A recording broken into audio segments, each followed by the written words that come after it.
6.7, the dispersion of Jews from Corfu to Manchester, Alexandria, and Trieste. This will be a straight lecture, which is based on research which I've done in many decades, without props.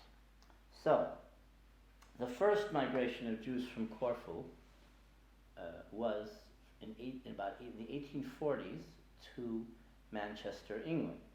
During the Industrial Revolution, in the period of industrialization in Manchester, Jews from Corfu who were fabric merchants and cotton merchants found a niche in Manchester. They settled in the southern part of the city, or more central part of the city, in a place called Cheetham Hill, and there they established a synagogue.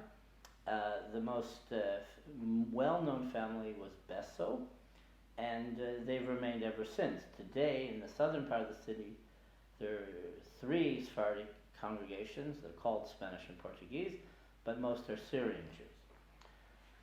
Now, after the blood libel in 1891, as I explained before, many of the Jews left for Trieste and Alexandria. In Trieste in particular, the Jews were very poor. They lived in the Jewish ghetto, and there was a differentiation between them and the more affluent and more acculturated Italian and also Ashkenazi Jews. So they had their own synagogue, their own enclave, their own, let's say, neighborhood, and they were peddlers and very poor. They also remained Greek citizens. So they weren't expelled in 1938. But the problem was they were on the lower end of the economic spectrum, so they felt they didn't have enough money to hide. So basically they stayed in Trieste. They were deported. First they were deported to, it was actually not a concentration camp, but a death camp called San Saba. After Treblinka was disbanded, after the revolt in Treblinka, the heads of what was called Operation Reinhold, they came to San Saba. So some of the Jews from Trieste were deported, were killed in San Saba. Most were deported to Auschwitz and Dachau, and I'm not sure the numbers, but at least somewhere between 700 and 1,000 were deported, and most didn't come back. One of them was Yitzchak Nachshon. So he grew up in Trieste, but at a certain phase the family went back to Corfu, and then he's deported from Corfu, was in Auschwitz, survived, and he came to Israel. He changed his name to Yitzchak ben Eli.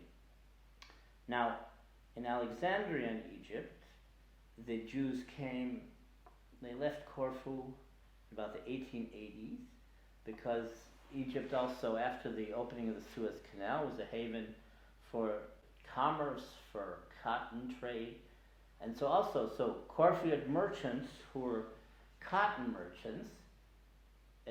They also found a niche, in particular in Alexandria, similar climate to Corfu, and they had their own minyan in the main Eliyahu HaNavi synagogue in the basement, and they had their own enclave, and they were basically middle class, upper middle class.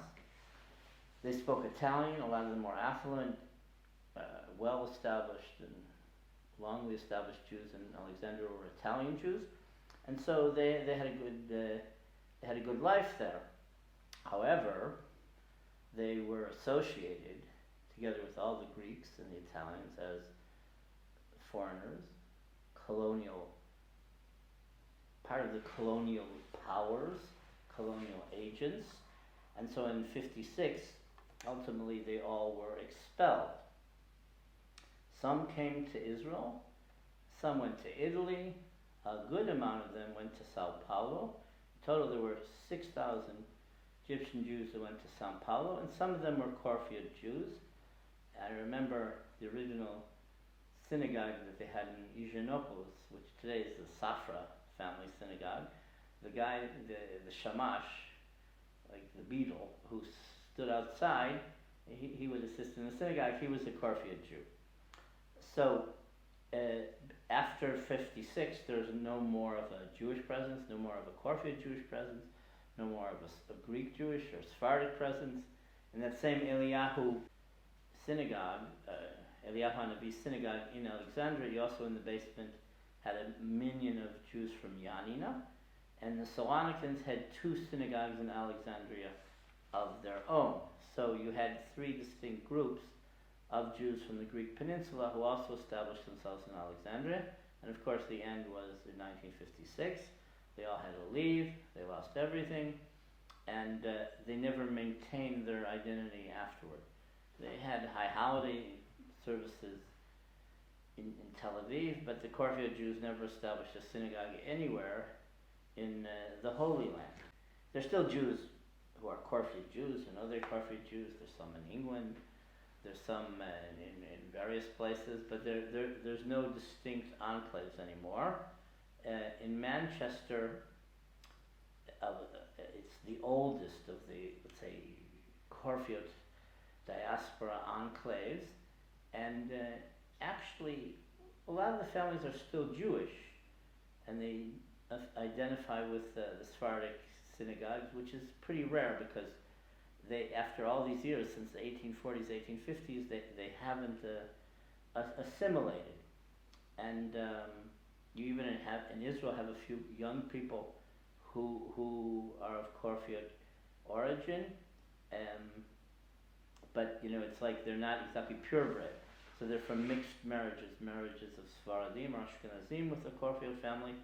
So their affinities and affiliations and identities are mixed, and they aren't specifically only Corfiot. You had very few marriages in second and third generations between Corfiot Jews. So without that, there's very little continuity of the actual indigenous tradition.